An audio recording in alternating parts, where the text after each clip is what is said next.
Welcome to the True Talk podcast, where real conversations meet real life. Here we break down success, mindset, and the struggles everyone faces.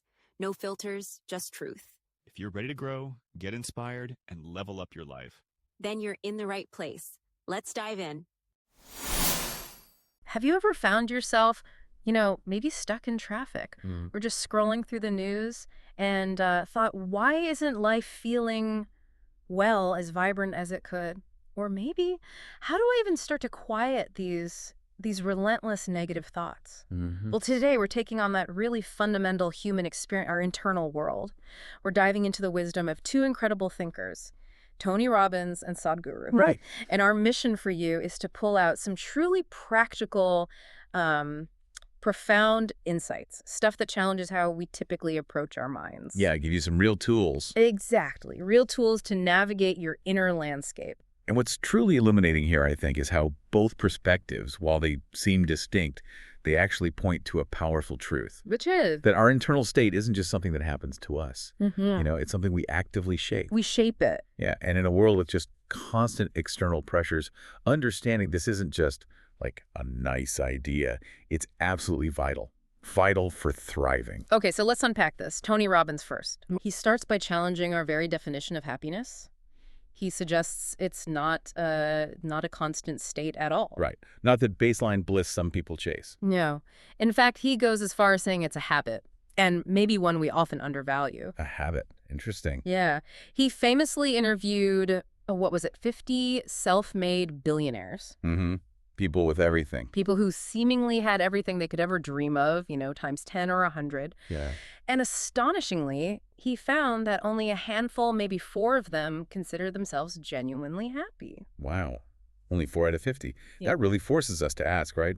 If immense external success doesn't guarantee internal joy, Yeah. well, where are we supposed to be looking? Exactly. What's the answer then? Well, Robbins' insight is that a fulfilling life is a meaningful life. And while it doesn't feel happy every moment, it can be meaningful every moment. Meaningful every moment. Yeah, it's not just shifting focus. It's like a radical reframing. It challenges us to see that meaning isn't like a byproduct of happiness. It's the foundation. Ah, okay. The foundation. And that foundation helps us weather anything, really. That's a crucial distinction, isn't it? He uses this incredibly powerful winter metaphor. Oh, yeah, I know the one. Explaining how good times make weak people. Weak people make tough times. Tough times make strong people. And strong people make good times. It's a cycle. It is. And he warns us, he says, winter's here, and the worst part, the more challenging parts of winter still are coming. Which sounds a bit bleak. It does, but I think it's meant as more of a call to action, right? It makes cultivating that internal strength not just a survival tool, but a thriving tool. Exactly. For any season of life. So, okay, how do we actively build this kind of internal strength then and cultivate, a more lasting sense of well-being? Robbins actually outlines a powerful progression, especially for when things are tough. Right. It starts with acceptance. Simple, but not easy. Accepting the things we can't change. Like that traffic jam. Exactly. Instead of fuming, can you just accept, okay, I'm here right now? From there, you can maybe move to appreciation. Appreciate the music playing or the fact you even have a car. Finding something, anything. Yeah. And then once you get that appreciation, you can start to find something to perhaps love or enjoy or be grateful for in that moment, even, as he says, in the middle of winter. So it's a sequence. It is. And it's not just positive thinking. It's like re-engineering your internal state, step by step. That's a powerful point. But, okay, it makes me wonder, how does Robbins then categorize happiness itself? Is it just one feeling, or is it more nuanced? Ah, good question. He actually breaks it down into 3 distinct types. Okay. The first he calls rockstar happiness. Rockstar happiness. Sounds fun. It is. It's essentially pure pleasure. Getting what you want, the new car, the promotion, that amazing meal. Right. The highs. Feels great, but the big question is, how long does it last? Not long, usually. A few hours, 6 months, maybe a year. It's nice, but it's inherently fleeting. Got it. What's next? Then there's passion happiness. This is what he describes as a flow state. Ah, flow. I know that feeling. Yeah, where you just disappear into something you love. Could be quality time with family or kids, maybe work that truly absorbs you. Where time just vanishes. Exactly. He says that's a beautiful beautiful form of happiness, and you can have that in any season. Okay, that sounds more sustainable. It is. But then there's what he sees as a higher level, purpose happiness. Purpose, okay. This, he argues, has greater duration. It comes when you feel like you've got a purpose that's beyond yourself. Bigger than just you. Right. He gives this really poignant example. Someone finding immense strength, even meaning, by taking care of everybody else when someone dies in the family. Wow. Because they're here to serve something more than themselves. That drive provides strength. And that sense of purpose, it often intertwines with human connection, doesn't it? Absolutely. Robbins really highlights that relationship is the ultimate happiness. That's where the deepest, long-lasting happiness comes from. All kinds of relationships. Yeah, all our significant connections, friendships, children, family, spouse, partner. It's about having all types of happiness available, sure, but really expanding that purpose happiness, which is often rooted in connection. Okay, so these higher forms offer a path. But Robbins also gives us a stark warning, doesn't he, about what actively sabotages our joy. The roadblocks. And this next insight, I think this is particularly challenging for many of us. It's our expectations of others. Oof, yeah, that's a big one. He states it plainly. Unhappiness can be defined as having expectations that others are going to live, respond, and react the way you want them to. He doesn't mince words. Not at all. He says, look, as long as your husband, your wife, your boyfriend, your girlfriend, your kids, your parents, your coworkers, your associates, your employees have to behave a certain way for you to be happy. You will not be happy. Simple as that. That's a huge shift in perspective, isn't it? Mm. And it leads to what Robbins calls the authentic expectation, that people are going to do what they're going to do, and it's not going to be what you expect a good deal of the time. That's the reality. Accepting that reality. Exactly. And giving up this desire, this need for others to conform to your internal script that's presented as the secret to beautiful state. Beautiful state. His term for that empowered baseline. Yes. Independent of what others do. It's a profound challenge, relinquishing that control. But, wow, imagine how liberating it could be. Yeah, realizing your happiness isn't constantly tethered to how someone else behaves. Mm-hmm. Okay. Now, let's shift gears a bit. Let's dive into Sadhguru's insights. Radically different, but maybe complementary. Definitely complementary, I think. He focuses much more on the mechanics of the mind itself. Right, how it actually functions. And what's truly fascinating here is Sadhguru's fundamental premise. He says, there are no subtractions and divisions in our mind. There is only addition and multiplication. Whoa, okay. No subtraction. Nope. Hmm. Which completely flips our usual desire, our desire to just remove negative thoughts. He says it's basically impossible. Impossible. How does he illustrate that? Oh, he uses this fantastic simple experiment. He says, okay, for the next 10 seconds, just don't think of a monkey. I know where this is going. Right. Try it right now. Just don't think of a monkey. Monkeys everywhere. Exactly. You're suddenly full of monkeys. It really proves his point, doesn't it? It does. And he adds this analogy.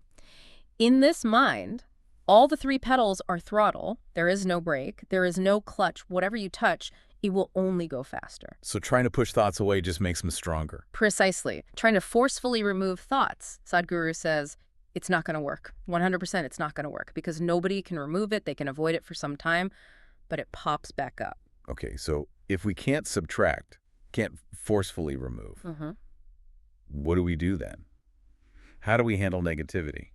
Sadhguru suggests we need a fundamental shift in understanding. He says, this mind of yours, this body of yours is supposed to serve you. Serve us. Yes. The life that you are is important. Body and mind are vehicles that must serve us. They're tools. But often they feel like the master, not the servant. Exactly. He warns that if your vehicle, your mind just goes to its own destination, running wild, it's just a nuisance. A nuisance, that's a strong word for the mind most people experience. But it reflects how many people feel, right? He observes that most people, unfortunately, experience the human mind as this troublesome thing rather than the most beautiful thing it can be. So what's the practical solution he offers? Creating distance. That's the key. Distance. How? He talks about specific processes, like those taught in Isha Kriya, which are these powerful but simple meditation and yoga practices. Okay. They're designed to help you consciously distance yourself from your physiological and psychological process. So distance from your body's feelings and your mind's thoughts. Basically, yes. The core idea is that you exist beyond your thoughts and emotions. Beyond your thought, you still exist. Beyond your emotion, you still exist. You are not your thoughts. So where should we focus instead? He encourages focusing on this fundamental sense of aliveness within you. Maybe your heartbeat, your breath, or just the simple sensation of being alive right now. Tuning into that core feeling. Yeah. And that allows a natural distance to emerge from all the mental chatter. You don't fight it, you just step back. Okay, zooming out, what's the bigger picture here? What happens when you create that distance? Well, the implication is profound. Sadhguru states that once you create this natural distance between you and your thought process, and between your psychological and physiological processes, he says this is the end of suffering. The end of suffering. That's a bold claim. It is, because, as he explains it, there are only two kinds of suffering that human beings go through: physical suffering and mental suffering. Physical pain and mental anguish. Right. And by creating this space, this distance, you essentially transcend the mental suffering because you're no longer identified with the thoughts causing it. And often physical suffering is amplified by the mental reaction to it. Okay. And he has one more striking analogy, right, about negativity. Ah, yes, the poison analogy. It's powerful. He says things like anger, resentment, fear, anxieties.